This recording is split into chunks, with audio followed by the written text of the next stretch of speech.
Hey, what's going on, y'all? Welcome to the Morning Mug. It is a good Tuesday morning, just sitting and chilling. Got a special guest on today's show. It's going to be a lot of fun. I think you guys are going to dig it. Some new, fresh topics. I don't think we've heard in a while. So, yeah, man, what you guys doing? Let's see. Let's take a quick sneak peek over in the comments because see, we got a bro over there. Wait, hold on now. It's there we go. Spicy 4K action. Damn right. Morning Hook. This past weekend was a scorcher, right? I know, man. We went to the water park and it was quite refreshing, I must say. On kitten paws. Good morning, hon. Brent, what's kicking, chicken? I guess that's me, right? Morning, Mr. Hook. Morning, Mr. Brent. Yeah, guys. So we got a fun show in store for you this morning. So, the usual flair, man. Guys, go grab yourself a snack, grab yourself a drink. Sit back, relax, and enjoy the Morning Mug.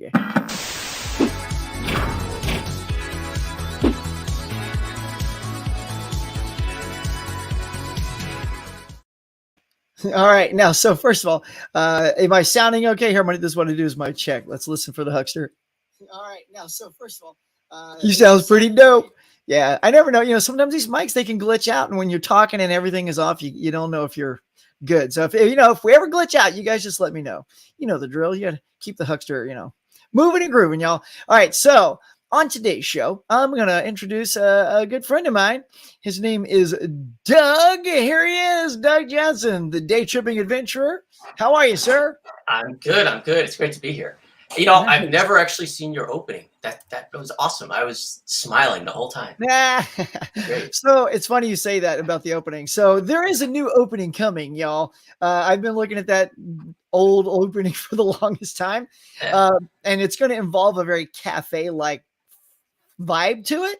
But we are getting our kitchen renovated right now. So cabinet doors are off and it looks like holy hell in there. Yeah. So as soon as it gets all like tweaked up, looking nice, I'm going to reshoot that. So in August, hopefully very soon, mid-August, there'll be a new Morning Mug intro. That's just, that's just such a simple. You know what? Let's confuse people. Play it again. Play it again? Play it again. I want to see it again. Just in case, people just got here. Hey, guys, welcome to the Morning Mug.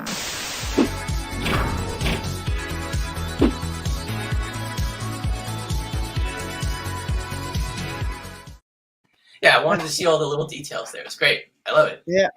Bagel. Yeah. Bagel. I got everything. I got the apron on. Yeah. So I already had my bagel, so I was like, do I have things with my teeth? Anyway.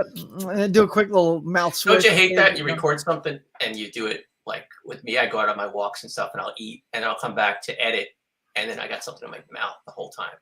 Oh, that's lovely. Like a big old chive, big old hunk of broccoli, just growing out of your mouth. Right there. Yeah. In your beard. Yeah. That's why I try not to, frame by frame deleting food. All I do is have a refreshing beverage. I try not to eat on camera. So, and this, this morning I got Iron Man. I don't know if you have any dorky mugs that you drink out of. I don't drink out of. I got a mug I got in Mississippi. What is Shack Up In? It's this great place that literally is in the middle of a highway. In the middle of a highway. And if you're into blues music and stuff, it's like this dude, he bought grain silos and he cut them up and he made them into hotels. And then he bought all these dilapidated buildings and put them all in the middle of a freeway. And he rents them out for hotel rooms. What? And then he's got a barn next to it and he does live blues music because this place, Clarksdale here, is it's the home of the blues. It's where a lot of the blues music started. So you can actually get a room in the venue, and there's a balcony, and you could sit out there and watch the bands play. Oh, that's cool. You probably get no sleep, but it was one of the coolest. I was there for 2 weeks in this place. It was pretty freaking awesome. But silos into hotel silos. Yeah. So it must be very tubular. They're round with the cones on it, and each one inside is decorated differently. It's the weirdest thing. I mean, it's the weirdest thing, but it was humid it was so humid, but it was the coolest. The cool thing too is, it was so quiet also. So you're there. In the middle of nowhere. Yeah, you're sitting in the middle of a freeway and there's no cars because it's Mississippi. And they got a rocking chair, and you're out in your patio with your morning mug, just Sitting chilling in out. the middle of the freeway. Yeah. Because it's not like our freeways. They got these really super wide medians. So like you drive and you just we see had all those these. in Louisiana. Exactly. Yeah. You know. So you know the type I of know. place I'm That's what I'm talking from, y'all. about. South. Yeah. But the coolest thing is, and I don't know if you ever experienced this, one morning I'm like hearing, we hear helicopters a lot here. I'm hearing this loud, like buzzing sound. And I thought this plane was going to crash into the house. It was like that scene out of North by Northwest where the dude is standing in the corn and you see it. That's so a I great go out thing. and I see this plane coming right at me. And it looks like it's going to hit the shack, but then it veers around. He must have seen me and he's messing with me. And then did you hit the ground too? Like, it's what I did. I hit the ground and I grabbed the corn. Right. But it was a crop duster, so it was pretty cool. It was very cool. Nice. It was a very fun experience. So yeah, that's my morning mug. That's very cool. Look at that, a mug with a story. That's very cool. Yeah. Well, I think everything needs to have a story. I mean, we go through life. So let me tell you about my Iron Man cup. So I went on Target and I looked. Story's way lamer. Here, let's pop in and see who else is joining us here, Doug. We got Rob Zilla. What's going on, bud? Says, hey, pals. Good to see you. 4Ks. He's back. He says, going to see Nope this weekend. Probably nope, because this is my last weekend. Me and the fam are going to Cancun, y'all. So the Huckster, I have a few videos that I'll have planted, when we're gone. But so this there'll be one more live next week, but I won't be doing a live the following week or a box office breakdown. So although I will try to figure out if there's a way to somehow like flip open the phone and go, hey, here's the top 10, in 30 seconds, and then we're out, on Instagram. But I do want to see that. What do you think of Nope, Doug? Have you seen the trailers for that? The trailers are they're really intriguing. I mean, it takes me back to like those like 80s or 80s style movies. And I think he's really good at those. So like I've always thought about that concept of, I see these weird clouds and I always thought about the concept of hiding a UFO in a cloud. And God damn it, he got there before me. He got there before you could do it. Yeah, it looks great. Looks like it's going to be so much fun. Yeah, I love the line in the trailers like that cloud hasn't moved for weeks. Yeah. Like, oh boy, here we go. I'm not giving anything away. If you see the trailer, I mean, that's a line in the trailer. Like, yeah. It's not out yet. I don't know what I could give. Trailers. If I gave something away, it'd be a coincidence. But it looks super fun, and it looks it's got like a lot of weird, like there's a woman in there with a weird face, and I'm just curious, like if that's. Oh yeah, right, with the veil on. Yeah. It looks like it's gonna be really interesting. Physical Media says, morning, Huck. Morning, Mika. Hey, Huck. Just got off a work meeting, so made it in time. The joy of working from home. I know, right? I know. See, and that's why I do this early for me because, at some point I got to stop down and start work. Hey, Huck and guest. What's up, Brian? And got Doug here with us today. I love eating really ridiculous hot foods on camera. I don't care. I should do that on one of my trips. Just eat like hot stuff and just see how I act through the whole thing. No, what you need is like one of those really hot pizzas. Like as you pull it, the entire layer goes. And it just burns all. Yeah. I mean, that makes good. 20 minutes trying to get like molten cheese off of me. No, that's when you get reviews on your. You're right. You're right. I need that. It's like, I got to see that again. Are you sitting with your friend? Check out Homeboy. Can't eat a pizza. That would be embarrassing, coming from New York and not being able to eat a pizza. Yeah.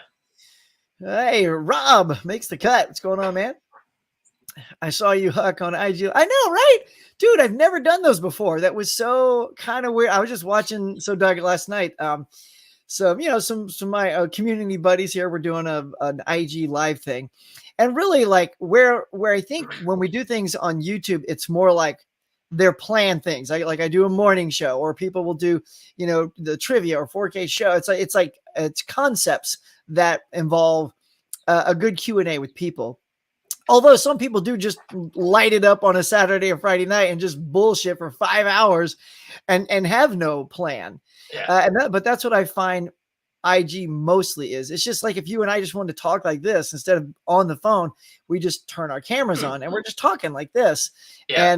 And so I just joined him last night and that was like kind of cool. We're just talking about stuff. Kid Boss says there's a dollar store. Yeah, so this is my wife, y'all. So she says, "What if there's like a Dollar Tree or something in Cancun?" I'm like, "Oh well, we totally got to do a recording there for sure." That's kind of funny. Hey, what's up, Mel? Mike Yellow Podcast says, good morning, everyone. Good morning. Good morning to you. Awesome Cancun hook. It's going to be a great vacation. Yeah, we're pretty pumped about that. Can't wait. It says, hi, Mika. Robzilla says, Mel. Robzilla. A lot of shouting out of names. Hey, Rob says, what's up, Buck? And you other fine people. See, Doug, he put you in the other fine people. I know. Well, yeah. Now, guys, I'm going to, let's see. Okay, everybody's just saying, hey, what's up? What's up? All right. So what we're going to do, that suddenly dropped like crazy. Hey, yeah. So what I'm going to do, guys, is now I'm going to let Doug sort of take the, putting you on the spot. Yeah, baby. Yeah. Sort of take the wheel, but I have a little something to share with you guys from Doug that I want you to watch first. It's got a hilarious ending. So if you want to know a little bit about his channel, The Day Tripping Adventure, well, here's just a taste. All right, here we go. Good morning, I'm Douglas Johnson, and welcome to Day Tripping. Today we're going to go on a scavenger hunt. Hello, I'm Douglas Johnson, and welcome to Day Tripping's Air Raid Siren Walk number 5. I'm out here. I don't know if you can see it. There's a road, a dirt road leading to nowhere. I love that. There's another dirt road leading to nowhere. So on this trip, we're going to be exploring a part of downtown Los Angeles that has been going through perhaps one of the greatest rebirths of the entire downtown area. Because today, we're going to be visiting El Pueblo de Nuestra El Pueblo de Nuestra Senora. The original city name, El Pueblo de Nuestra Señora Reina de Los Angeles. So you said it good. Yeah? Yeah. Awesome. You said it good. Because today we'll be visiting El Pueblo de Nuestra... I just said it to those guys. Were you recording that? Because today we're going to go day tripping on the eastern end of Wilshire Boulevard. I don't know. That was hilarious. I love it. Did you get that? Were you recording that? Yeah, that's basically half of what I do when I'm on those walks. Let's tell our awesome community here how you started your channel and then what it sort of turned into, which I find very fascinating. Yeah. So I mean, it really has an interesting beginning because I was at home, and the sad part is, my dad passed away, so I was at home in New York on Long Island, and I was just sitting around and I was trying to figure out something to distract me. And I was always like into history. And one of the other things I love doing is I love taking long walks. Living in Los Angeles, they say nobody walks around here. I'll go for 15, 20-mile walks. I mean, I've been doing it for years, living in New York and Boston. And you put me in any city, you leave me in any city for like 2 hours, I'll walk all over the place.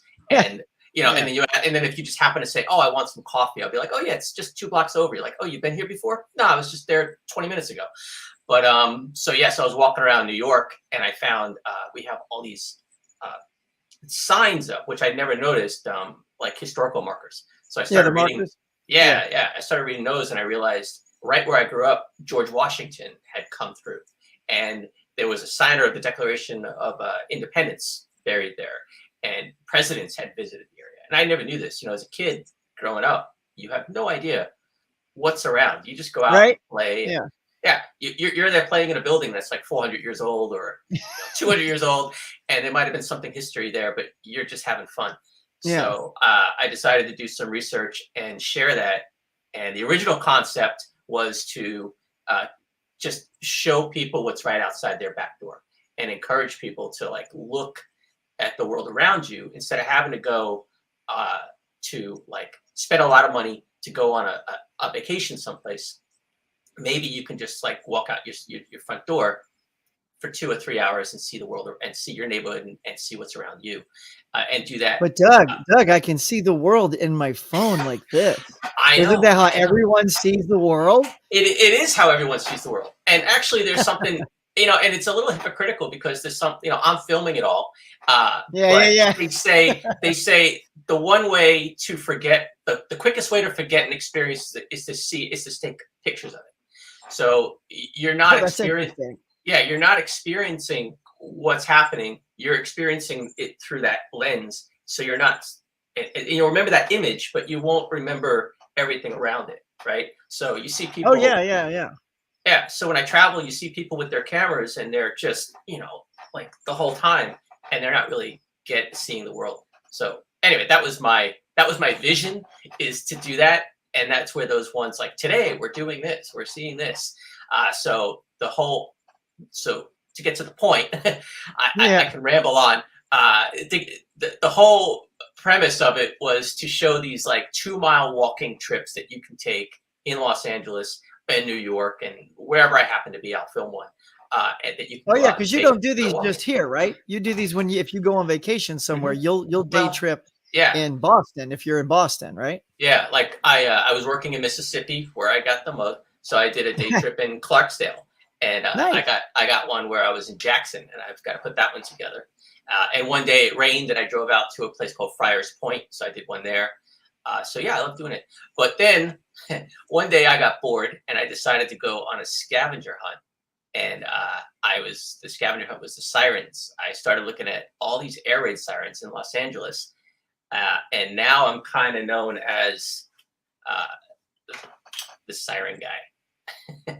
The siren guy. Yeah. So that's funny. So just inadvertently, like just a random day that you saw a siren, then like you started getting, because I started seeing a lot of those on your thing. So here, let me real quick while you're on that, I want to share the screen so people can see like a taste of that.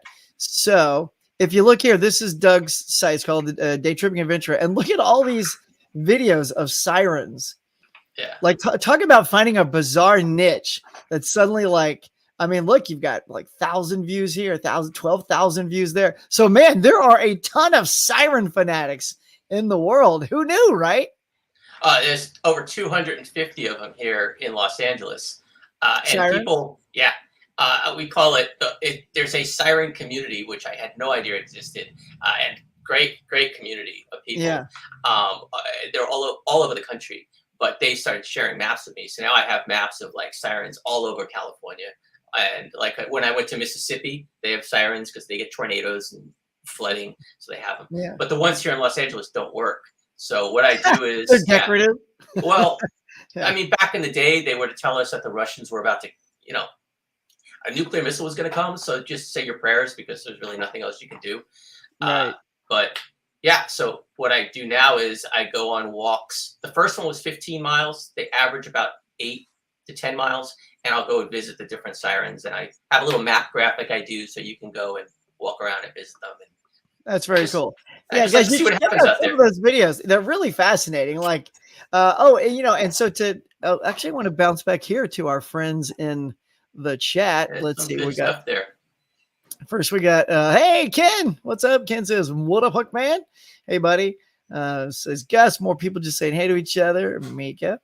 That's an awesome concept there with the day tripping Doug. Can't wait to check it out. Thank you. Check it out.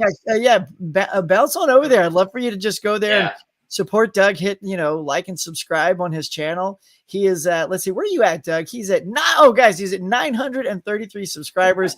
I'd love it. I know there's a bunch of you out there. If we get him closer to that 1,000, I bet you by, end of August, we can make that happen through replays and word of mouth and stuff like that. Thank you. Let's get him there.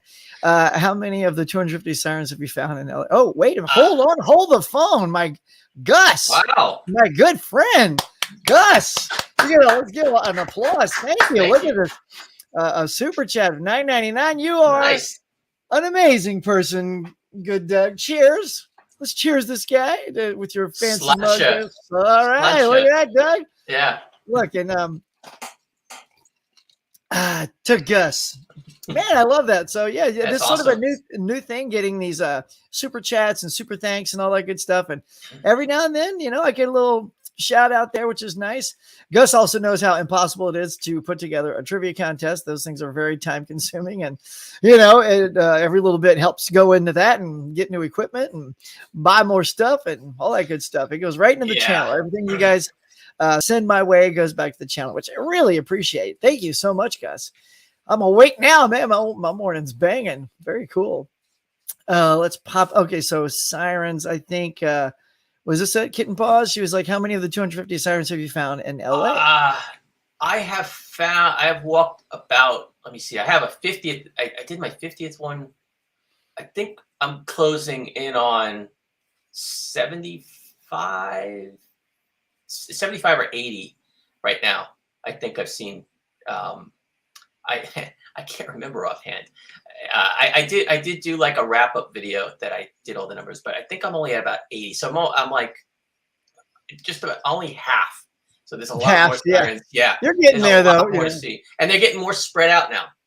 So the first one was like 15 sirens, and then now it's down to like 4. I'll walk 9 miles and see like 4 sirens.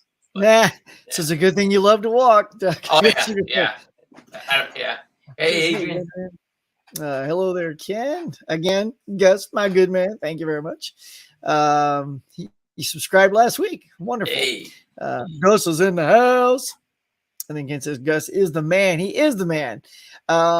Let's see. I also wanted to say, Doug, when you also started doing this, you did some touring of some very interesting locations in Los Angeles that were film related, right? So I know we have a very film related crowd here. So bedazzle us with some of these film spots. Actually, the woman who shot the video of me screwing up the name of Los Angeles, she recommended that I go and do a trip of filming locations, whether they still exist or not. But yeah, no, I've been to like the Bradbury Building. I just saw in case you guys don't know, that's the Blade Runner building. Blade Runner building. In case you don't know, it is the Bradbury building. I don't have any pictures right here, but the Bradbury building is that cool, like the wrought iron. Like it goes inside and it's wrought iron, and it's right across the street from the market, Grand Central Market. So, and then right there is the man, words are just, I'm here. Words are hard. But I just saw the Myers house, the Michael Myers house from Halloween. That's in South Pasadena. Did you hear that, Ken? Yeah. Ken, he saw them. Okay. So did you record that? Oh yeah. Yeah. That's the video I'm working on right now. Yeah. All right. So Ken, you hear it? So we got a lot of Halloween fans. Oh yeah. Community. So if you're into Halloween, because another part of it too was to get people into taking the metro instead of driving. And the cool thing about the Michael Myers house is you get right off the metro, the Gold Line, and it's right there. So easy. And is he waiting there with the knife? Just he's standing right there. He chases people around. It's great. That's there's nothing wrong with that at all. That's very cool. Yeah. So we should I should go out with you one time. We should do like a movie location. Definitely do it. Yeah, because the other thing was because the other one on that one is the Rialto Theater where they shot La La Land. Yeah. Mm-hmm. Oh man, I didn't think I was literally just at the beach this weekend, visiting Becky's uncle, and they're at Hermosa Beach, and that's where they did a lot of scenes in La La Land. There's a restaurant there that they shot in. They did a lot of stuff on the beach right there. Yeah, right there. So and they didn't even pull my phone out and go, "Here's La La Land." Yeah, and I usually call them out in the videos, like when I was in Chinatown, where they shot the ending of Chinatown, the street, which is. It's interesting because that's not the main street. If you go to Chinatown, the odds are you are not going to go to the street where Chinatown was shot. It's like a side street with nothing on it. But it's like, of course, this is where Chinatown was shot. So it's pretty cool. Let's say Kent says, that's cool. It feels like a side quest adventure in GTA game. All 250 sirens found. Achievement unlocked. I want to get sirens for hands. Like, show us that siren again. Does that actually work? That little, what is that? Did you make that? So there's a guy by the name of Edan who said he was going to show up today, and he owns a bunch of sirens. And he went out that thing where I'm in the desert pointing. He organized a trip out to the desert, and where everybody brought their sirens, and they are so freaking loud. But I get there, and this is where it was like everybody's like, "Oh, you're the siren guy." The siren guy. And some dude sees me, and he goes, "I made you something." And he runs to his car and he brings me back this guy, Connor Cruz. He's got a YouTube channel. He made this. It's a 3D printed. It's called, for those of you that know your sirens, this is a 500 single tone ST single horn. So naturally. So SH. I get them wrong all the time, by the way. I have no idea what I'm looking at. So, but yeah, it works. Come on, you're the siren guy. Nice. I like how you're doing the Doppler effect. Yeah. Oh, I Wow. got Working 3D. Yeah, I got in trouble for that one, by the way. How so? It's not called the Doppler effect. It's called the tremolo effect or something. Yeah, it's sound pressure. Yeah. Change it. Yeah. Anyway, the interesting thing is, like, when you get it wrong, people let you know. Oh yeah, so I should be looking for comments in my section of okay, nice try with the Doppler effect, but you know. No. I'm just saying I said that in a video, and Yeah. people corrected me. But yeah, no, Halloween is great. I was so excited when I saw the house. I didn't even know it was there. Like, how many people know where the Halloween house is? I have no idea where that house is. Is it near the Brady Bunch house? I think it's right next door. I think they were neighbors. Right next door. That's why you don't see the Brady kids anymore. Okay, can you imagine? Did you know they renovated the Brady house to look like the Brady house now? Which is funny because the Brady Bunch house was a 2-story house, but the exterior that they always just cut to as B-roll is this house fairly nearby that has sort of a big front roof point, but it's not a second floor. But I think they've now renovated the house to be just like it. And I think all the Brady kids, it was a big thing on HGTV. And then they, at the end, it was a contest. That, yeah. They gave it away. Yeah. Yeah. In fact, fun fact, Cindy Brady was my daughter's acting coach a couple of years. Really? Yeah, Susan Olsen was her coach. And of course, I'm like, I recognized her right away, even though it's been, years. I'm like, hey, yeah. So I'm going to walk up for my daughter and hey, can I get a picture, for Brooke? And I'm like pushing the kid away. I'm like, hey, click, That's the cool thing about living in Los Angeles. You're constantly seeing all these people randomly, just wherever. But oh, yeah. Yeah. What's the most random celebrity encounter in the weirdest place that you've had? Well, it wasn't really random. My best celebrity story I have is Mandy Patinkin met me. Wait, are you serious with Mandy Patinkin? Yeah. Because that's my. Really? Okay. That's so. I even said it in one of my last morning shows. But go ahead. So I'm going to compare our Mandy Patinkin. This is crazy. All right. Hold on. We didn't plan this, guys, at all. This is because if you remember, a couple things with the. Mandy Patinkin at the coffee shop. Yeah. So I had to get my lighting better. My light wasn't on. So there you go. You did great. So a friend of my wife's, his sister is married to Mandy Patinkin, and he was over for Thanksgiving once. And shortly after that, I work on live events to make money to do my trips. I work like live event, big corporate live event shows. So they actually had who was playing on that one? It was Cheap Trick. So Cheap Trick was playing, and we're sitting there, and I see Mandy Patinkin sitting, and there's like it's a corporate event, so nobody wanted to watch Cheap Trick. Everybody left, so it was just like Mandy Patinkin, his wife, and I walked in over, and I went to go say hello to the wife because her brother. I just saw her brother. So I sit down and I go, hey, you're so and so, and your brother was just at my house for Thanksgiving. And she goes, so we start talking. And so I'm here, she's there, and I see Mandy Patinkin behind her going. Just leaning in the eye shot. Like, look at me. And he leans over and goes, hello, I'm Mandy Patinkin. I'm like, yeah, oh man, it's such a great pleasure to meet you. Anyway, your brother. Yeah. So that's that's why I say Mandy Patinkin met me. Wow. So that is the exact opposite of mine, where I was all eyes on Mandy Patinkin. So if you've heard this before, I'll flash it up again with lots of flair. Here we go. So we went to my wife and I. This is pre-daughter and all that.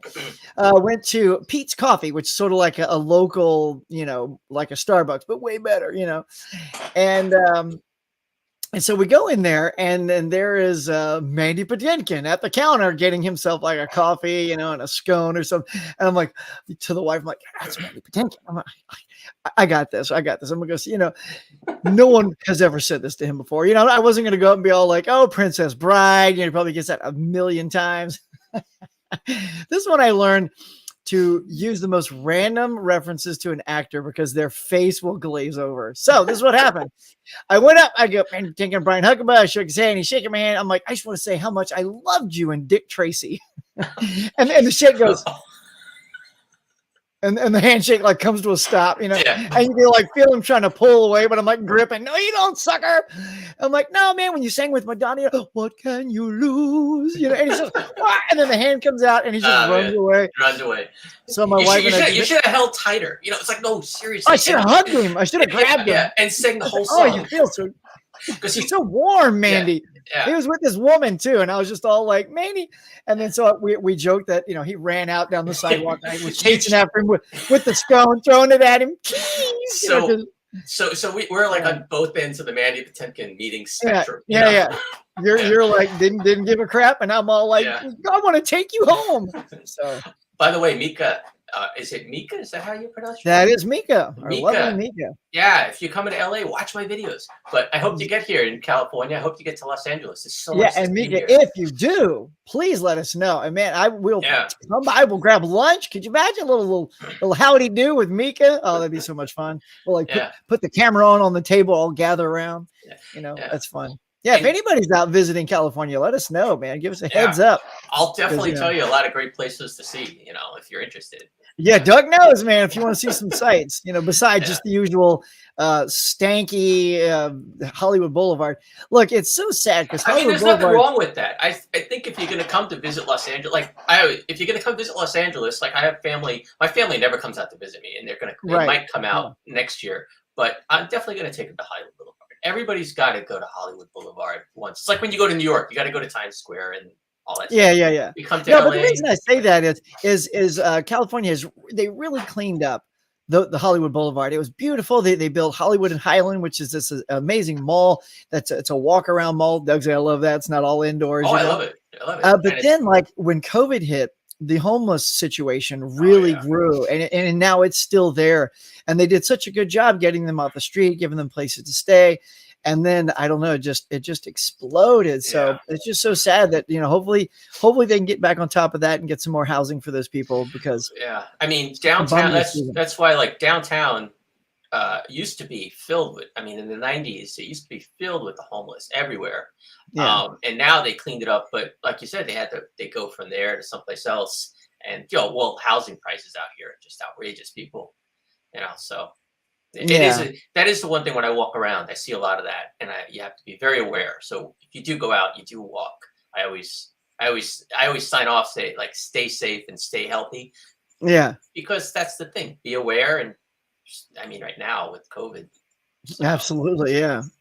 But by the way, you asked the stories, guys. Yeah, you asked about random celebrity meetings. So I got another one. I just started dating my wife, and a bunch of friends and I were out together at a bar in Hollywood. Forget the name of it. And we're at the table, and we're just having a great time. We're just talking, chatting it up. And this other guy comes over, and if you're like, I've done it. I've been in bars by myself a lot, and drinking. Nice pause. I've been in bars by myself a lot. Yes. Really late. Yeah, until they close the door, throw me out. Yeah. But sometimes when you're there, you just start. I've done it. Like you hear people talking, and they say something, and you chime in, and you just start talking to them for the night. It's not that you're friends; you just somebody to bullshit with. Sorry, BS with. So anyway, some dude comes over, and he's got his drink, and he comes in, he starts talking to us, and we talk for a little while, and then he walks away, and one of the guys I'm with goes, "That was John Stamos." So. John Stamos came in, and he was just wearing regular clothes. He was looks like me, regular clothes. Was he wearing a Elton John duck costume? What else? No, I mean he wasn't. It wasn't like he was. It wasn't like he was like you think actors they're gonna dress nice and stuff, right? No, he was dressed down. Hair disheveled, and we probably gave him a great evening because we didn't recognize him, and he just probably got to enjoy just being conversation. Exactly, and I was like, what? And we were all, and then you're like, let's get him back so we can bond over him. So Stamos, and I got a song for you. No, do you know Mandy Patinkin? So anyway, that's my second. So what's your John Stamos story? Well, yeah, I mean, I don't have John Stamos, but I do have Keanu Reeves, which I've Oh, told really? before as well. Yeah, we were at a bar out in Main Street, not alone, by the way. Lots of friends, Doug. Just saying. So, no, just kidding. Yeah. And they were shooting Speed at the time, and so Well, they were shooting Speed. no, the movie Speed. Yeah. And right there on Main Street, that's where they blew his buddy's bus up. You know, when he goes and he's getting his scone and his coffee, and he hears the explosion of the bus of his friend, and he goes out and the bus is on fire. They blew that up right outside our building. I was like, oh my God, like I heard this explosion. Everyone comes running out, and we all just see Keanu Reeves running in the middle of the street. I'm like, oh yeah, they're filming a movie here. But we didn't know what movie was being filmed. We just knew it was the movie. And then you see Keanu Reeves. I'm like, oh, what this? We got to find out what movie this is. Of course, it's freaking Speed, which is amazing. Yeah. And then later that night, we're all, because I guess he's staying in the area, we all went across the street to this place, and there's Keanu Reeves. So one of our very social people, she went across. She goes, I'm just going to go talk to Keanu, tell him to come sit with us. I'm like, Keanu's not going to get up and come sit with us. 2 minutes later, he gets up and sits at our table. Not just at our table, right next to me. That's awesome. Keanu. That's awesome. It was a great game. I was getting a man crush like you wouldn't believe. I was like, look at this guy. So were you guys talking, or he was just sitting at the table next to you?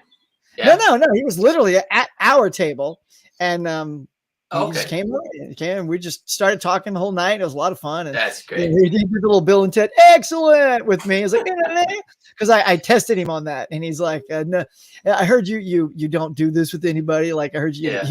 He totally dissed Pauly Shore because he's on Pauly Shore's, and Pauly Shore he held his hand out like, let's do the excellent. He goes, no, I only do that with Alex Winter. And then like I just held my hand out, and he goes, excellent. I was like, literally, my hand is just sitting there like, oh my God, Keanu Reeves just, Bill and Ted my hand. That I don't think many people could say, well, maybe a lot of people could say they've done it, but probably not too many if you say he doesn't do it a lot. So that's awesome, man. Awesome. Yeah. I was like, oh my God, I love this guy. I love you, Keanu. He's like waving at me. It's like, we better go before this, I get unbearable. But one of the coolest experiences I had recently was, are you familiar with Juliette Binoche? But I'm probably going to butcher her name. Juliette Binoche, yeah. So I just worked on a job with her, and that was the Mississippi job, and we were in it was the 4th of July, and she's the nicest person. It's like I normally don't interact with the actors at all, but we had a pool party, and she showed up, and there's her in the pool, and there was another guy, Cameron. I think he was from, I'm looking up, Cameron Monahan.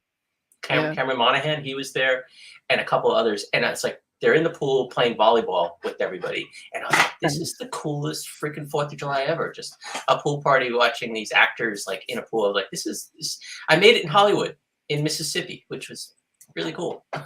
That's awesome. Yeah, because I mean, nowadays they shoot all over the place, not just here. In case you guys don't know, that's Juliette Binoche right there. It's very fetching, very luminous. So it was very cool. Very cool. Well, now tell them, Doug, since I know you do this day tripping, why were you what were you doing? You have to illuminate everyone that you're also in the business and you do other things. So how is it that you were working with Juliette Binoche? I'm also a camera assistant. So there you go. I work on films and stuff. So I was in Mississippi shooting a film, which is actually going to be coming out soon. And I'm not promoting it. So I did the job. I walked away, and that's the end of it. But it will be coming out soon. It had Frank Grillo in it. Very, very. Oh, Frank Grillo. We got some Frank Grillo fans here. Yeah, sure. He was a really nice guy. And for me, it was really cool. I show up. I didn't know. Like, I was told he was there, but it was unsure whether or not he was. Because I came in 2 weeks after it started. Morgan Freeman. So that was very cool. That was very cool. And I have to go. Freeman, like that's the third. You mentioned Morgan Freeman third. Well, I wanted to, suspense. Play. Yeah. I like that. Okay. And did you sit with him and say, "I loved your voiceover for March of the Penguins," and then he gets up and leaves? Yeah. I kept calling him God instead of And I'm sure he respectfully nodded and said, "Yes, my son. What can I do for you?" Yeah. What I learned about him is he likes sports. He likes car racing. So he would always whenever we were working a little slow, he would always be like, the pit crew on an auto race can change a tire in 2-point-something seconds. And it was like, I think he wants us to move a little faster. So that's so funny fun. that like as he's telling you that story, you're probably thinking, "Oh, I'm getting a documentary said to me right now," because he's got that delivery here. That's great. All right, Mika is going to keep us posted when she comes out. Yes, at Kitten Paws, she says, Mika will take you to the Halloween house. Yeah, so Doug we'll all take Mika to the Halloween house and the Brady Bunch house and see where all the kids were murdered. Didn't happen. All right, let's see. I heard Keanu's when he was. I'm telling you, like everything you hear is what I experienced. So I can confirm that. Juliette Binoche, she's one of my favorite actresses. Glad to hear she's so nice. I know you always hate hearing one of your faves. Oh, she was. It was, and also the fact that it was so hot. What's up, 4KB, right? It's great. Yeah. She was very patient, very great. Love you. Yeah. She's, because she's a gracious actor. That's the thing is like, when you make it, it's tough. It's tough to make it and stay employed, especially as you get older, you sort of age yourself out of the industry. Yeah. So if you can keep going, it's like anybody that's on, I just saw the trailer for Paradise Highway. That was the film. That was the one? Yeah, it was the one. Yeah. 4K. It says Jet Lag and The English Patient are my favorite of hers. Wow. Yeah. Oh, speaking of movies, not to change the topic, but what was your first, you do the DVD thing. I wanted to ask you, what was the first DVD you ever bought? Do you remember? Oh God, the first DVD. Yes, I do. I do remember. At first I was thinking Blu-ray, but no, that was actually before that. I started seeing these in the store, like, and I was a big supporter of Laserdisc. So I'm all about finding that new format. And, so there's always a community that gets the ball rolling, that everyone gets to think, hey, you guys, you got it going. So we all know. And I remember I said, well, I will pull the trigger on DVDs when they release Rocky. And sure enough, Rocky came out because it's one of my all-time favorite films. And I bought Rocky and The Fifth Element on the same day. I remember those were the two. And I was like, I couldn't be happier. I came home and I think they just had a trailer. That's when like, oh my God, they have a trailer. Yeah, you're so excited for just a trailer. And maybe a commentary, maybe not. But those are sort of the two like go-tos was commentaries and trailers, and then sort of deleted scenes started to show up. And then bonus features much later. Back in the day, they had to do like 2 discs. They couldn't get enough. Like they couldn't compress them enough, so you had to get these. Like, or you had the flipper, which was terrible. Yeah. Oh, I hated that. Just fingerprints all over it. Yeah. And that what about you? That's what happened to me with well, my first one. I brought some toys with me. Oh, look at you! My first disc was this one. Oh, nice! It's a great movie. Yeah, yeah. I remember the cardboard things, and they had those little things you could take off, and I don't know. Did you they were these little bonus? Oh, the things. tabs. The tabs. Like, did anybody ever do anything with those tabs? Oh, sorry. Yeah, I was holding up the tabs. Yeah. And then the tabs. Yeah. Hold on. Let's see. Yeah, there they are. I think maybe once or twice, they had the tabs or the thing you could cut off the corner of the insert, and it gave you points or something. It's like a proof of purchase type thing. I don't know. I just felt it would destroy the box, And it's funny because there's 4 in there, so apparently, But I think that it's weird because they're really smart to put it in the box, because obviously if they give you points at some point, that they'll have to reward you with whatever reason they're giving you those points. Yeah. But by making it part of the package like that, no one's going to want to destroy the package and make the package look bad. So none of the points get redeemed. So they're like, it's a win-win. Hey, we put them in there. Everybody. Yeah. Well, just put them in the insert. Don't those snapper cases, is like part of the case. Yeah, I love these cases. The snappers? Cases. Oh yeah. Yeah. Yeah. So, but yeah, I brought some toys here. Another cool one that I brought was. What do you got? So let me get 2 of them here. What's up, 4KD, Ray? Would you say hey to some people here? Yeah. Just saying hey to friends. It's a me. Oh, it's Mel. I was like, it's a me. Hey, 4K. Good to have you here, 4K. The RoboCop trilogy was my first DVD I ever bought. Oh, that's cool. Nice. Yeah. I love that one. I remember the flipper DVDs. I hate the Warner Brothers snapper cases. Yeah, I know. It was always a Warner. They're the ones that came up with that snapper. And yeah, because I got all the old ones. Like another one of my favorite movies. So actually, this is my favorite movie right here. Is it? Yeah, The Wild Bunch. Nice. So, yeah. Big Western fan? Oh yeah, huge Western fan. One of the best endings. best openings. It's great. Sam Peckinpah, love the guy. Yeah. Oh, but look, the tabs are all. I didn't take them out, but this is the different. So you could the tabs were. Oh yeah. They are a little flip, so you just tear them out. Yeah. So how about you guys? Did anybody in the audience here like tear those tabs out? And it reminds me of like the Star Wars toys when we were kids. If you cut out all the proof of purchase and you sent in like 5 of those, you got the Boba Fett figure free before it came out, and he had the launching rocket. If you got that before it choked some kid, I did that, and I got the Boba Fett. Really? Did you? Did it have the shooting missile? Yeah, and we were kids. It got so destroyed. It's destroyed. Of course. Yeah, you play with it, you throw it away. I think a lighter got involved at one point, so it's like a lighter. So you're that kid from Toy Story that blows up G.I. Joe. No, you know what it was? We shoved a bottle rocket in there to see if we can get him to fly. Of course. Oh, that was very forward thinking of you. So okay. Blow his leg off. Yeah, but so this is the Black Hole DVD that they gave me. That the guy had to teach me how to do a DVD, and it has the it's a flipper. Yeah. And when I bought it, it had the same thing on both sides. And was one supposed to be full frame and the other supposed to be widescreen? And they were both like full frame or something? Widescreen and full frame. Exactly. Yeah. And the guy was like, which did you get? It was. I don't remember what it was. Like, because you're like, full frame. Woo! Yeah, I got it. But yeah. Oh, I got a cool story about that too. I got stories about everything. Yeah. So my parents owned owned a video store when I was a kid. Like you said, the whole thing about like jumping on, there's a community that jumps on early. When VHS first came out, my dad was like, "This is going to be the next big thing." So he opened a video store. Yeah, and I remember the movie. He got Ran. Remember Kurosawa Ran? Yeah, not Ran. Ran.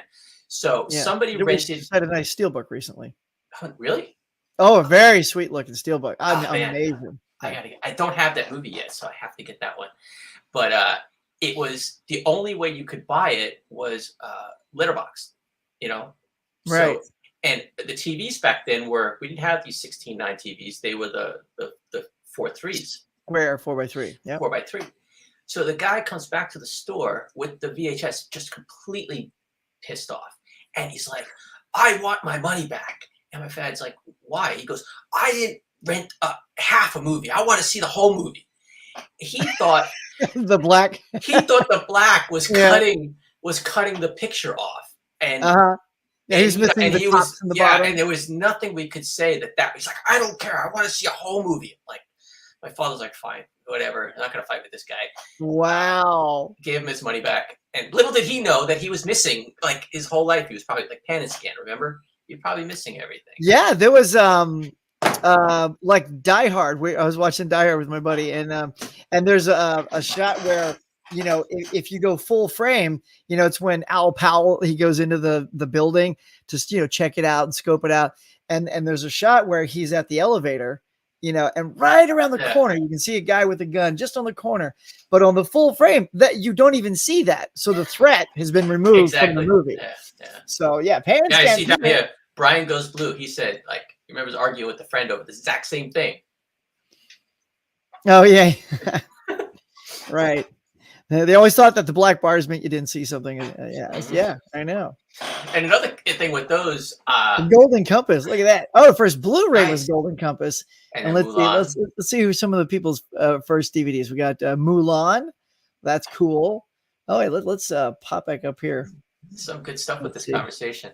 Oh yeah, people bring some good stuff here. Love those snap cases. Is there like some satisfaction in snapping those shut, Mika? It's like, oh, did you feel it? It's closed. I've got those snapper cases. I had the V miniseries as well, but I really wanted the Blu-ray, so they're long gone. I've already V series, yes. Yeah, got the blues on those. Nope, never did that. What's going on, by the way, Mike? I saw you earlier chiming in. I did get the Boba Fett, but mine didn't shoot. Yeah, mine didn't shoot either. Yeah, because they called that back really quickly. Well, I will admit, we took a pair of pliers were involved to make it shoot. Yeah, I feel like, I'll make him shoot. Yeah, he didn't just shoot. like a lighter was involved with the other thing. Yeah. 4K says, only first I can remember is my first purchase ever, which is Night of the Living Dead. Nice. That's a good one. Nice. I love everyone's first purchases. Nice. VHS, I can't remember what the first purchase, but I do remember when Star Wars became like hit that $20 mark. I could not wait to buy those on VHS. I don't know if they were my first, but I was certainly like. I do remember the first VHS movie we ever rented. The first VHS movie I ever saw was Blade Runner. Oh yeah. And we stopped it halfway through the movie and returned it and wanted to get another movie because we were just bored. We like, I think I was 13, 12. Yeah. Like something like that. Like we just didn't get it like at the time. Yeah. And we returned it and it was like, yeah, this is boring. And we returned it. And now I love it, you know. Is that funny? I think I had the same reaction when I saw it because, you know, we were also coming off of Harrison as Han Solo, Indiana Jones, you know, this great like adventurous actor who plays these great action characters, and Blade Runner, he gets his ass handed to him, and he's not really. And the pacing is just very slow. Like that opening where it's just that long dialogue sequence. You're just like, oh God. Yeah, let's go. Yeah. And as a kid, you're just like, come on, move it. And it's not as bad as I think kids are today, where I think the biggest joke is like take a bunch of kids today, strap them in a chair, and make them watch 2001: A Space Odyssey, and they want to. You'd have to. You have to do that to me. You know. Oh, see, that's pushing my buttons. He's pushing my buttons. He knows I can't. Okay. I don't like that movie. Oh, I know what. Okay, I know what I'm going to do to Hubby next week. No, here's the 4K for Christmas. No. Talk about and see that's one look, and I've given that many opportunities even as an adult because I had the same thing with 2001 as a kid. As it was just slow and boring as all hell, but it continues to be so even as an adult. So I get it. I get its messages, but no thanks. Yeah. No thanks. So then you need to watch. Have you seen The Wild Bunch? You know, it's so funny. I just picked up. Ken was doing a Western back in. I think it was January, and I put in some orders for him. And I got a 3-pack that's got The Wild Bunch and a couple other really good. How the West Was Won and one other one. So you know, if Western Month rolls back around, his part 2, I'm gonna. I haven't seen it yet. Let me know when Western Month rolls around, because I got. Well, it's the first movie we saw in the cinema. Doug, do you remember your first movie in the cinema? I've answered this. My first one. Which was Brian? And here's the thing. I don't remember what my first was, but I can tell you because I'm old. The era was a lot of those Disney movies like Witch Mountain and Escape to Witch Mountain and the Apple Dumpling Gang and the Kurt Russell stuff, The Computer That Wore Tennis Shoes. Those kind of things were what I remember young, you know, as those type of movies. Yeah. But I remember my first real movie was James Bond, For Your Eyes On, the Spy Who Loved Me.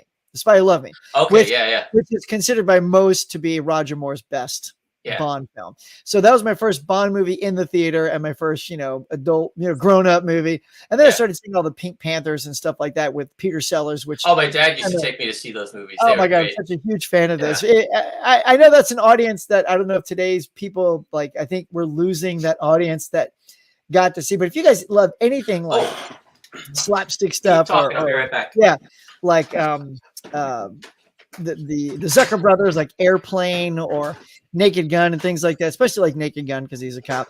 I think you'll enjoy the physical and the verbal comedy that happens in those movies. They're just hilarious. Oh my God, it's so good. Michael says his first Blu-ray was Unstoppable. Nice. First 4K was Red Sparrow. I don't even have that. Kitten, what was yours? My first movie in cinema was Mary Poppins. Ooh, nice. Yeah, I saw Mary Poppins too. God, you guys are so good remembering your first. See, when you see so many, my brain is just like like taking a deck of cards and shuffle and go, there they are, Huck. You know, they're all in there. But I came out, Mama Blu-ray. Hey, everybody say, hey, I'm gonna give you a little one of these. I probably should do that, but yeah, there it is. It's too late. Can't take it back. Always love seeing you here, Mama Blu-ray. How's Sue? Hope she's good. She's probably out. Sue, if you're out shopping, I hope you're listening, filling your ear holes with all this great goodness this morning. It's been a lot of fun today. Doug's fun dude. Gus says my first movie in the theater was Disney's Sleeping Beauty. Everyone's saying hey to. And just so you know, Doug, we have a legend in the house because it's Mama Blu-ray. She is. Oh wow. Oh yeah, we love her. She's the mom of Mama Blu-ray movies and Sue. So every time she stops by, we get all excited. Michael Hubbard is the legend of Boggy Creek. His first movie I remember seeing in the theater. Wow. Yeah. She says, hey to Gus. My first movie was Superman the movie. Dude. I probably saw that in the theater. Let me tell you about Superman the movie. I saw Superman the movie 7.5 times. Wow. And the only reason it was a half is because I believe Rocky 2 was coming out, and that it was out that same time.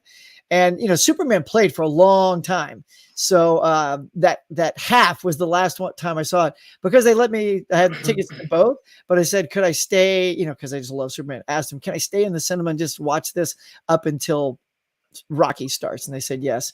And, you know, because that was back in the day, like they didn't care. They didn't clear the theater out like they do. They don't check under the seats if you're hiding, you know. Yeah. Like you could just sit in there, go to the bathroom, go back and sit again. Like they didn't mind that you sat in there all day and watched Superman all day, which I could do.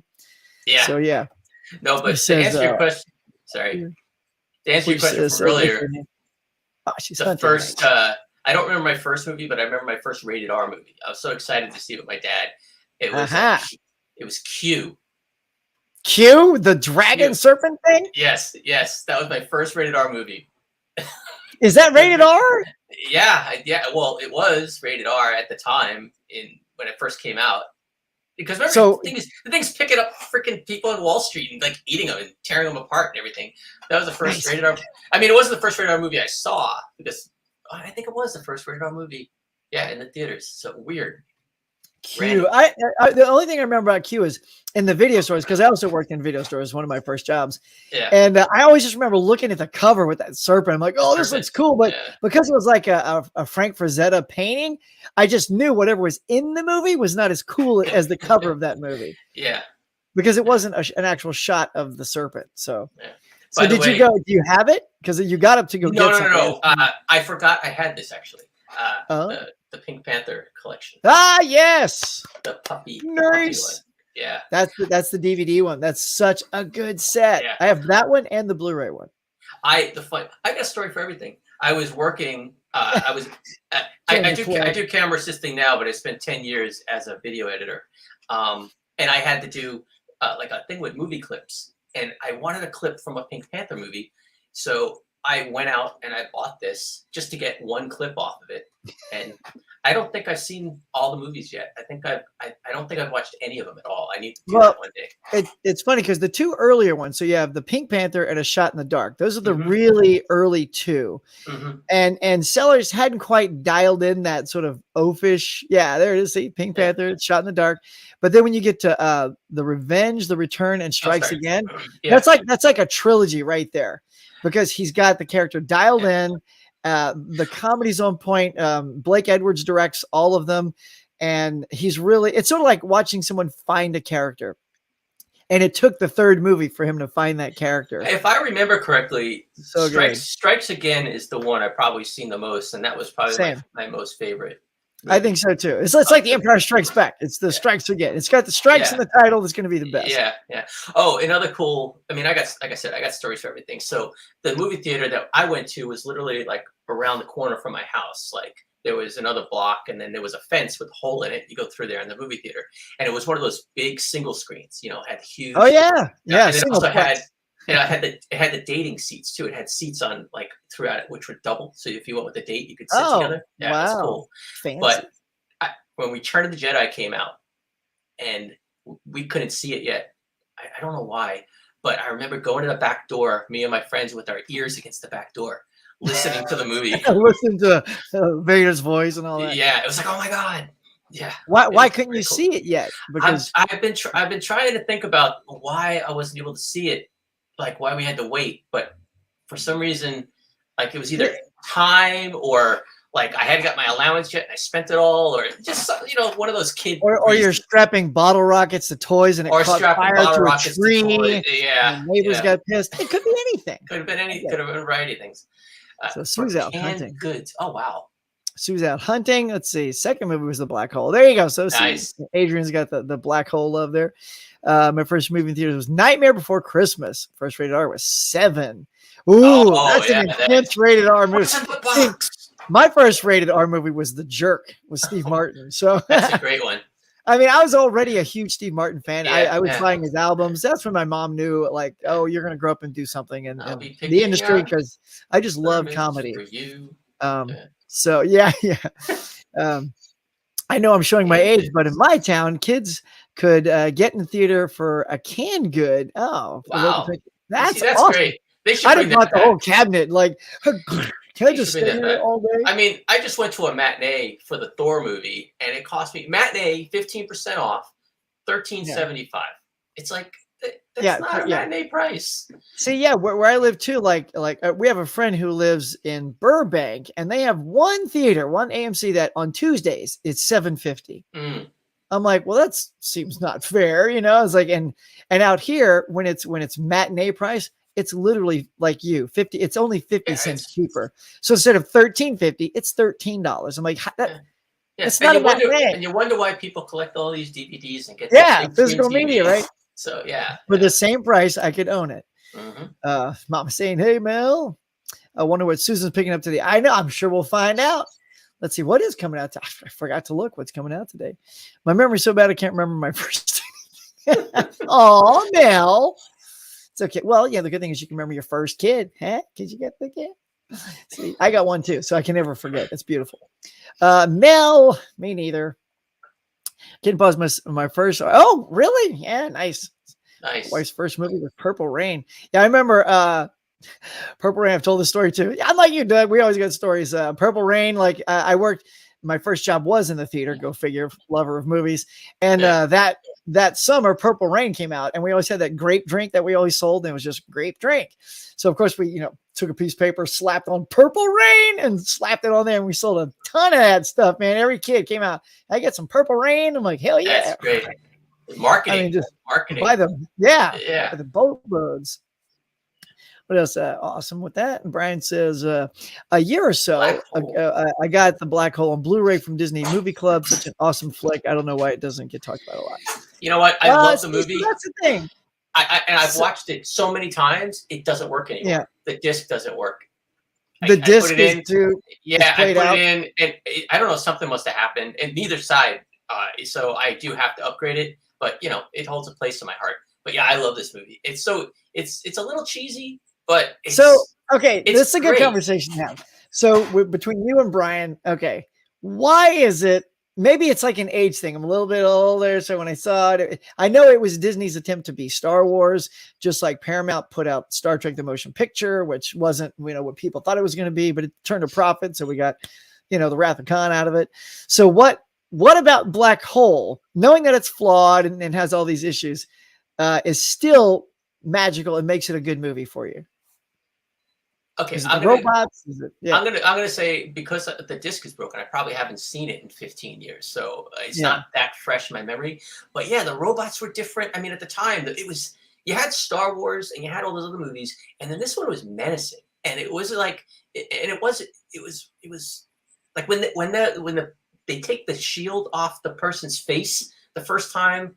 Like they got all those people and you think they're all robots, and the first time they take it off and it's one of the crew members, I gasped. I was like, "Oh my god!" And then when the robot goes through the book and it like the guy. Oh yeah, he just cuts through the book. Yeah, and he's like, yeah. Oh, and then that trash can. I think I'm blanking on all the names. The trash can robot and the there was just so many great.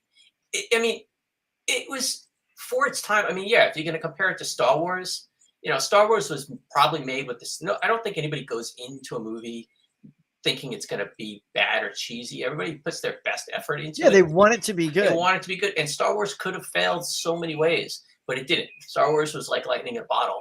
Well, the editor, Marsha Lucas, saved that movie. I'm a firm believer of that. Like Marsha, she's the one that said, start right with the thing. Don't start with Luke on the planet looking up. It slows everything. Just get right into that space battle and blow people away. That was her. Yeah. But I mean, also like the effects, everything worked. The effects worked. The costuming worked. Because you saw what the original costuming was going to be. It was almost like the costumes from Logan's Run. It was going to look like with all the flashy 70s stuff.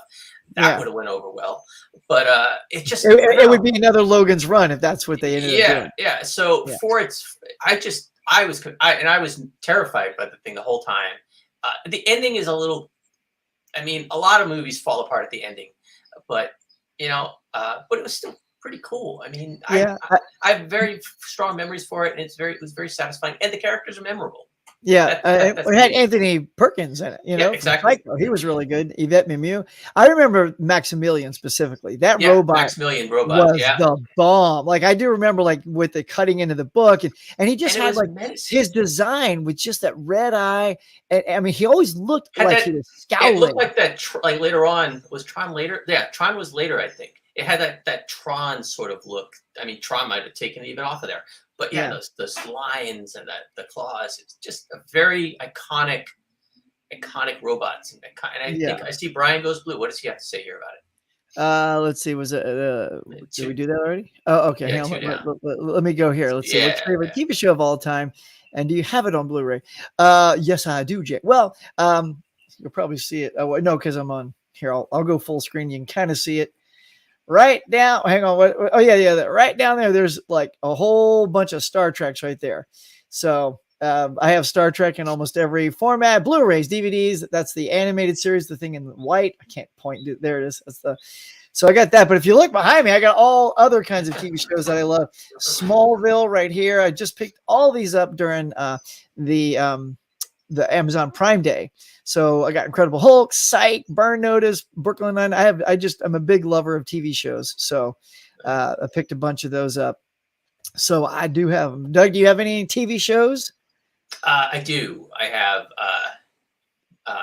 Firefly and nice. Farscape. I got all the Farscape episodes. That's right. You got Farscape. Yeah, I'm big into the sci-fi. The one I do want to get though, and I've seen it. It's like $85 on Amazon. Is Babylon 5. I think Babylon 5. Oh yeah, I have that as well. Yeah. Love that show.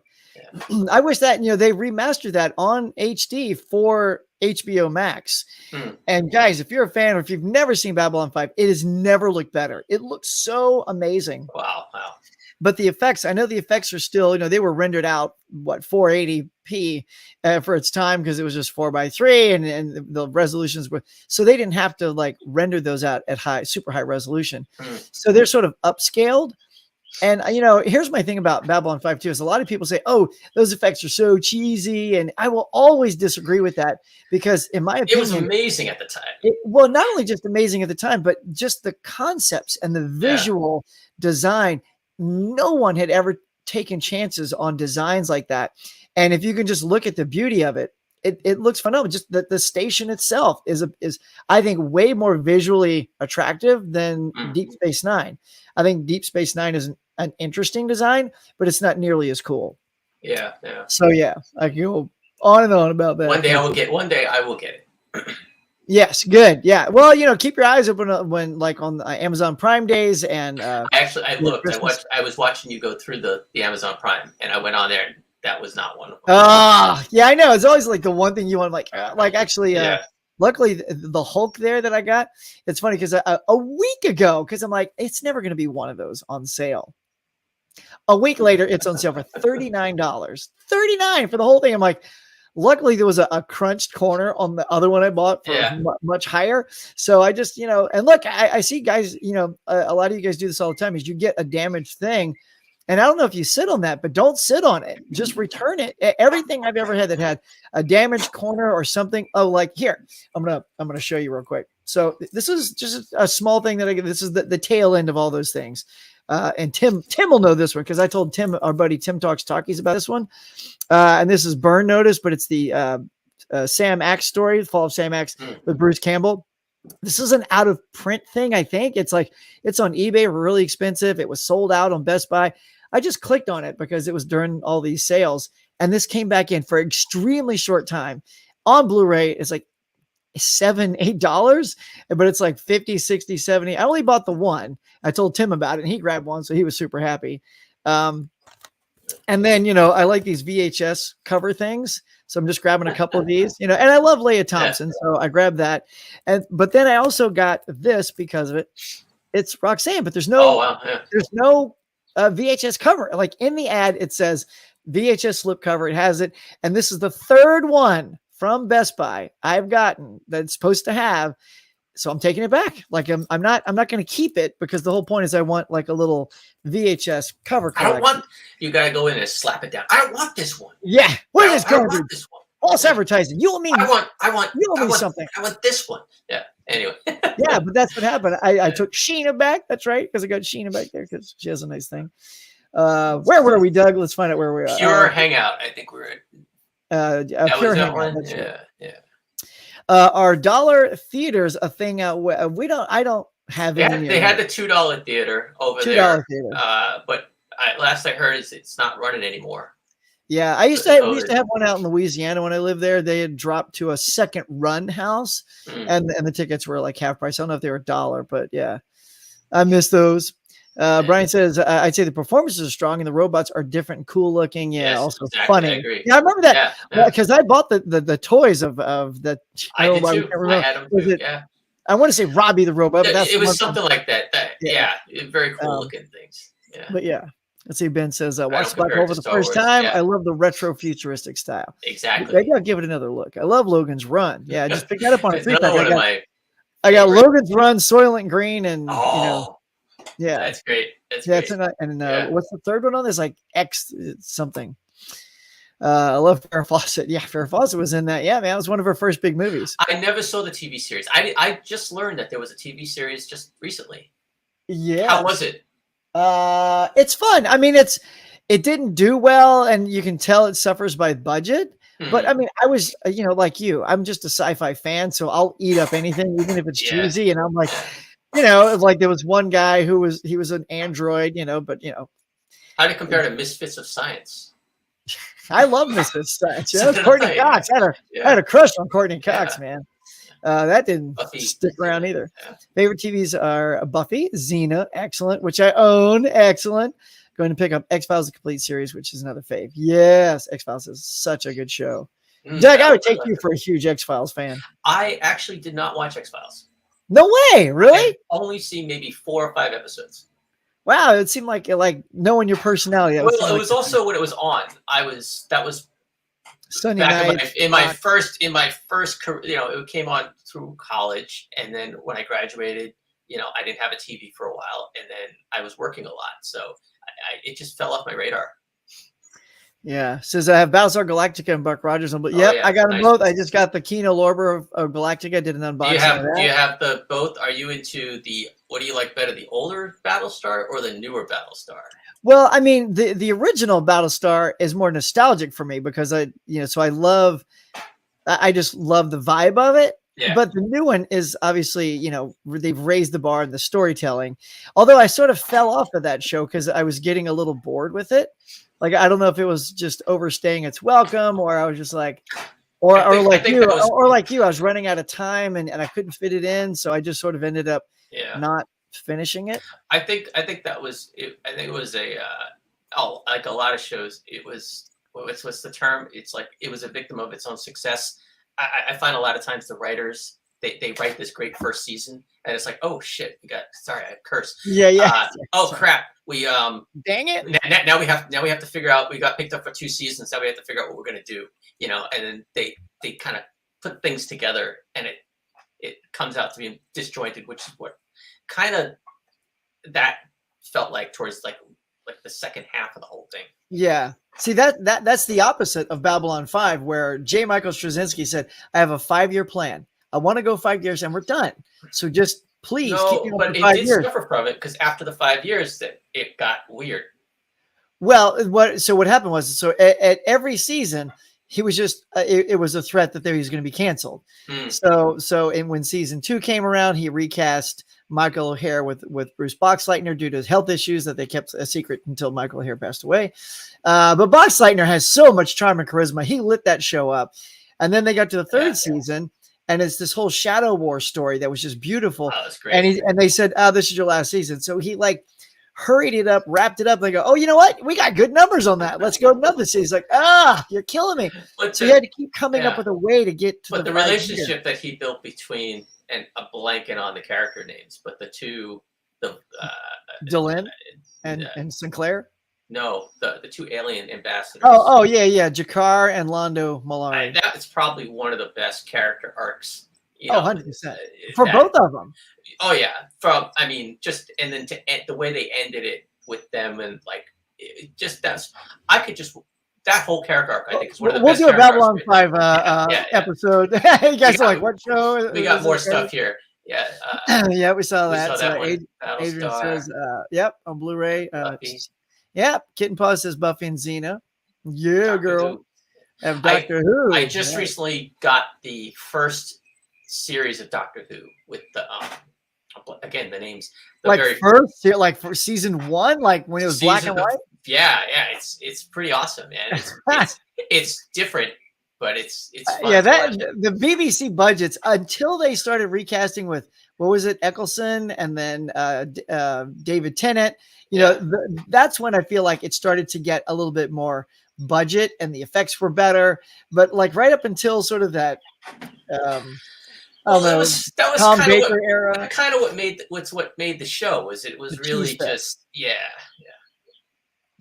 So, Well, what's up, Jared? what's What's going on, man? Yeah. What's up, guys? Hey. Okay, Lowdown. What's going on, bro? Yeah, he was part of my that IG thing I did last night. Soylent Green is set in 2022. Oh, yes, is it? I believe it is. Yeah. Oh, Yeah, that's funny. Well, it's just like Blade Runner. We've already passed the date. Was it 2019 was Blade Runner? And Judgment Day for Terminator. Yeah. A while ago. Yeah. 4K Luna says this I is own wow, Misfits on that's VHS great. my preference. Yeah. I actually got, because we have Doug and I, we have all these conventions out here, and there's always at least one bootleg table, which I love going to these bootleg tables. Because it's always like TV shows no one has bothered to put out. Like if something is out, I will buy the actual one. Yeah. Until then, I'll grab one of those bootleg ones, and that was Misfits of Science. So I have the DVDs of that. Design my own cover because they always have crap covers at those places. So that's great. Yeah. That's great. Let's see. I'm just seeing if it's reachable. Yeah, if it is, I'll have you like talk to the crowd while I go grab. I love Babylon 5. Yes, a B5 fan. Is Babylon 5 more like Star Trek or Battlestar Galactica? Wow. It's kind of like its own flavor. Like obviously since it's sci-fi. First of all, here's the thing. So the creator, J. Michael Straczynski, came to the Star Trek people and said, I have an idea for a space station. Told them the whole story. They told him, get out. We don't like it. And so he did the telepicture, which was the pilot movie, which came out, by the way, for those who like to say, Deep Space Nine came out first. Well, no, the pilot movie of this came out first. Then Deep Space Nine came on, and then Babylon 5 came on as a show shortly after that. So, you could all thank, Straczynski for giving you Deep Space Nine. But yeah, I mean, I don't know. It's got a different vibe. Like it's its own little, because sci-fi, I think, has its own little places, and I feel like it's story. I'll say this. I think of all of them, I'm a Star Trek fan. Battlestar Galactica, I think Babylon 5 is the best storytelling series of all of them because he connects. He does references to like the first episode or the first season in the last season, and you're like, oh my god, and your head explodes because of how he connects it, and you're like, did he? One thing I loved about Babylon 5 was how they also developed minor characters. So like you watch the first season, you would normally call them like day players or background actors or one-offs, and then by the fourth season, they've got really important roles on the ship, and they bring them up. I think there was like a security guy in the first season who used to just come in and out, like on Star Trek, the person handing off the thing to Kirk in the chair. Yeah, it was actually from Greece. Was it? And then by the fourth season, wasn't he was the security guy? He was the security guy because Garibaldi became sort of alcoholic and sort of left. Yeah. So but they did that with Ivanova's character. Was it Ivanova? Yeah. Her character, all the characters, they just took all these characters and they really developed them really well. And I really appreciate that because I'm watching, of all things now, I'm watching Andromeda. And with Kevin Sorbo. Yeah. I'm in the third season now, and they're starting to like fill the ship up. But it's just everybody in the background are just like there to die. I like it when they start bringing in other background characters and actors and filling the world out a little bit more. So it's so funny. I don't know if they all just hear rumors, but on Babylon 5 again, he was one of the first to write almost all the shows. And to have that sort of arc thing that everything's an arc story now. Mm-hmm. Babylon 5 was doing that first.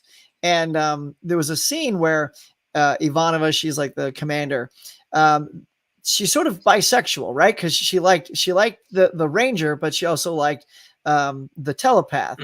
And so Straczynski wanted a kiss. He wanted like a lesbian kiss between the two girls, and it would have been the first one on television. Sort of like how Star Trek had the first interracial kiss, right?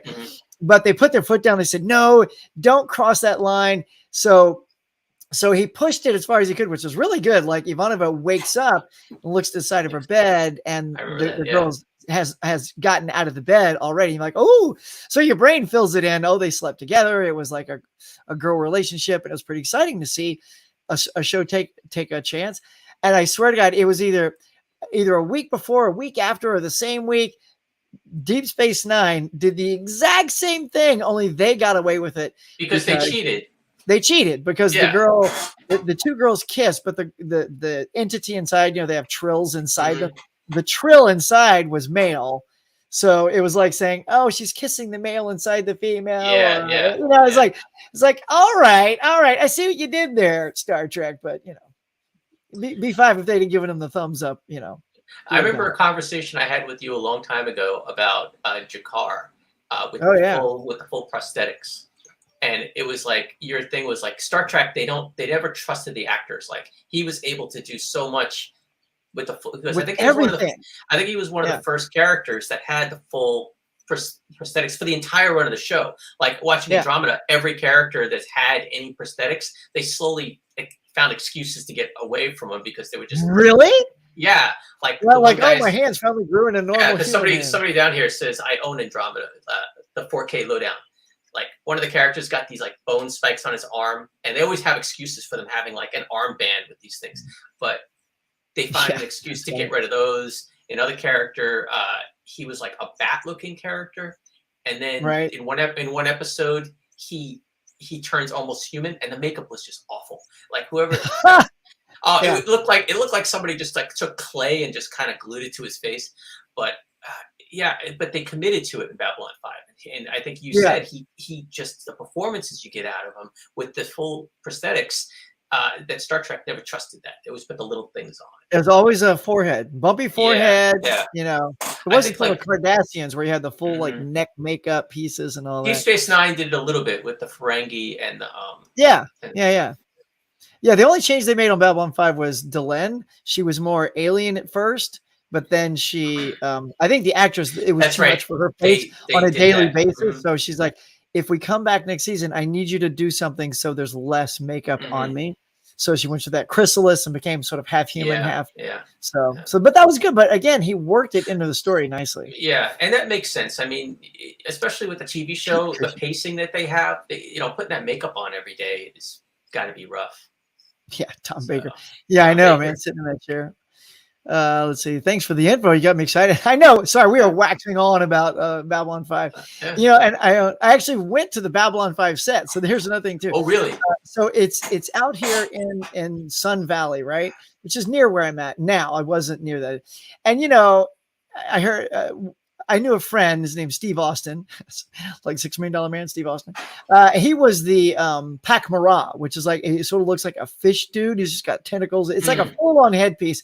And he never spoke, I think, but he was always one of those great, even like when they had the panel of races, they were all, some had like almost scuba tank suits because they couldn't breathe. Like every alien was really thought out. Anyway, but he said, just show up on the set and say you want to do background extra for that day. I'm like, really? Just show up? Like you could never do that now. You could never just show up and go, hey. So I showed up. I'm like, hey, you guys need some background work today? And like, oh no, of all days, the one day I finally got off my ass, got up early, drove out, found the set. They were doing, they weren't doing any crowd stuff that day. So I literally walked around on the sets. No one stopped me. I took a little tour, saw the sets and drove away. I'm like, wow, never do that again. That's for sure.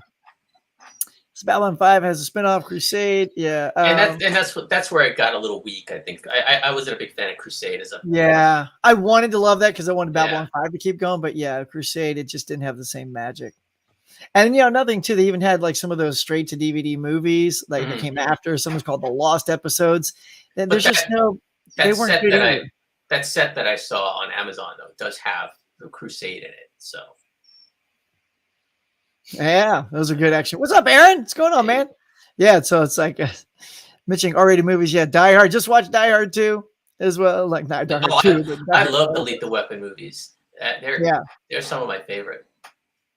So yeah. awesome. But so getting back to DVDs, so this was my dad's book. So Yes. classic. So I grew up reading this thing. So That is a well-loved book. Look at that thing. oh yeah, I think it came out in this particular one is 60 something. I think, yeah. What is it? 1965. So this is the first edition. I didn't know that. So Yeah. one of the Wow, first man. editions for this thing. But I am such a Dune fan. I've got them all. Oh wait, Oh, not that one. dang. Look at that. But yeah, I love the Lynch Dune. Yeah. I love that one. So a lot of people don't like it, but I will admit, of the two, I will watch the Lynch Dune probably again before I watch this one. Really? Yeah, and maybe it's because it's half the story. Yeah. But it was like what we talk about, like the pacing, and in the book, the book's a lot of internal dialogue, which they get across that more in this one than they do in this one. But I don't know why. For some reason, I've tried watching this like 3 times, and I just turn it off. But this one, I'll put on and just this one I'll put on and I'll just watch it over and over. But I also got the I think the Sci-Fi Channel did a series. Yeah, the sci-fi stuff. Yeah, How were those? They're really they're good. They're good. The costuming is incredible for them, but I haven't watched it in a while. But again, I probably watched this over this. Not to say it's a bad movie; it's visually stunning, but I don't know why the older ones just appeal to me more. Yeah, well, it's also like I think being a lover of the novel and that kind of stuff. It's like different movies are going to connect with you differently than just like I read Dune in high school. It was a lot for me. It was like a lot to get through. So like Lord of the Rings. It's like it's quite ready for that sort of storytelling. It's a lot. So for me, it's more like watching the movie. It's just like watching the movie. So the movie has to sell itself without any preconceived connection to the books for me. Whereas people like you, who especially like people who read Harry Potter and then they see Harry Potter, like my daughter, when she read all the books, when she finished the book, we watched the movie. And it's funny to watch her and go, well, what did you think? She goes, well, they left this whole part out and this, that. So there is that sort of element of disappointment if the film can't quite get everything that you loved. But it was just like I can't, like, for example, it's still in the wrapping. Wait, which one is that? Is that the new one? The new one? Yeah. Oh, it's yeah, still in yeah. the wrapper, so I haven't even opened it yet. Yeah, and maybe it'll grow. Maybe it'll grow on me. Maybe like I thought, like Gunny, like I don't know, just some of the characters. Again, character development. They were just they didn't feel full, Yeah. But that's just me. Well, I know they're working on the sequel now, so I think that'll be shooting it. Mm-hmm. Yeah, I think that'll be fun to see that come around and pay off. Yeah. So 4K lowdown. You have the Andromeda. You own Andromeda. So I've been watching it, and when I do the camera assistant work, part of my job sometimes is keeping the actors in focus, and it's stressful. But I've been watching it full screen on my 16:9 monitor, and my God, it's so brutal to focus. Like they lean in, and they just go completely soft. They're almost done with the dialogue. They finally get the focus and they cut. It's just like, oh man, I know they nailed it. Move on. Yeah, exactly. But it's just I watch a lot of the old, like if you watch a lot. So my point is, if you watch a lot of the old TV shows or even older movies, you'll notice that the focus is soft often because they had to do it with the, like you were on set, Brian. They got to do it with the tape measure, and they didn't really have the monitors and all that stuff. So now you got to monitor. It's like watching TV playing a video game. Yeah. But Well, and on I those just- budgets, you don't have too many takes you can do. It's like if it's good enough. But even TV, the pacing. Although I'll say this too, I don't know if you ever saw Sling Blade, but the one thing I remember, there was this long shot in Sling Blade where they're sitting on a hill and they go in, and so much of that shot is out of focus. Yeah. I was like, is it the print I'm watching? But no, it was just one of those, such a low budget feature, and they were doing it all in one shot. That I think the fact that they got everything, the performances, and the camera didn't bump, they just went with it and like, you know, I was like, because like you, when they got to the end, it was like a little soft. But also remember, that was probably shot on film. So, it is shot on film. Yeah, Sling Blade was not at the time. So the monitors weren't sharp, and then you don't know if you boned it really hard until you get the dailies back, and you're not going to go back a big tracking shot like that. You're not going to go reshoot. Oh yeah, it's like yeah. So just ask the DP if you got it. All right, let's see. Did I miss anything here? I think we got these. I still haven't seen the Dune movie yet, but I love the original. Nice. I mean, check it out. It's a beautiful movie, and the story is well done, and especially if you've never seen the Lynch. And a lot of people don't like the Lynch movie. There's a lot of debate on that, but it's really a well-made movie. It's just my personal preference, and like saying I like Black Hole and all those type of movies. So I'm into that look. But I love Lynch Dune. But that's what I love about media. We all like you were asking which Galactica to like better. I'm like, well, I like the original one for the nostalgia, but the new one had really good storytelling. So yeah. Do you have Last Starfighter on DVD or Blu-ray? Me? I know. Yeah, I do actually. Yeah. Oh, Caveman, is Caveman in here? I haven't seen Caveman this morning, but yeah, he sent me a copy of that, so that was awesome. Oh, nice. Aren't they? Weren't they talking about making like a sequel to that or something? To what? Last Starfighter? Oh, I don't know. I hadn't heard it. Although, I think they're making a sequel to Battle of the Planets, though. Battle of the Planets.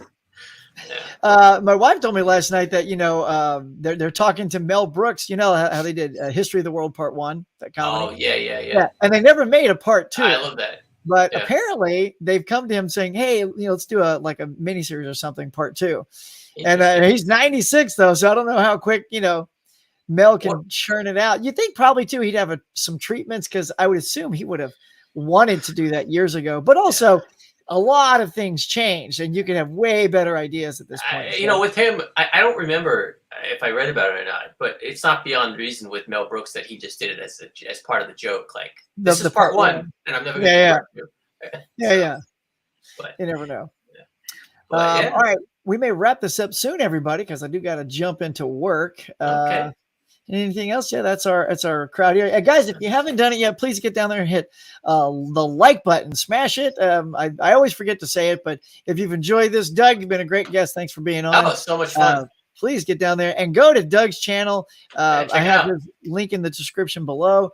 Go check it out. Hit some subs, hit some likes. Check out those sirens. Those are hilarious. I mean, it's like so funny how many of those you keep finding. Yeah. And I know they say COVID's coming back again. But with all that, instead of being trapped in the house, as I encourage everybody on my channel, just get outside and walk around. I mean, the safest place to be right now is actually outdoors. Explore the world around you. Gas is expensive. Gas is expensive, so that's kind of what I'm encouraging. So nice, man, nice. I'll have a new video hopefully coming up by the end of the week. I'm editing it right now. Yeah. And that's the one with the what was Halloween house. Halloween house. The Halloween house, and it's got the house from What We Do in the Shadows. Their house is I love that show. Area. Yep. See there, guys. So if you're a fan of those things, go sub to Doug. Hit the Rialto Theater where La La Land was shot, and so a lot of movie locations in South Pasadena. Yeah. Well, we'll get out there and do fun. We'll do a traveling video together. I want to go see a few places. I have to do it again. So. Awesome, guys. Well, thanks everybody for sticking around. I appreciate it. And until next time, catch you later.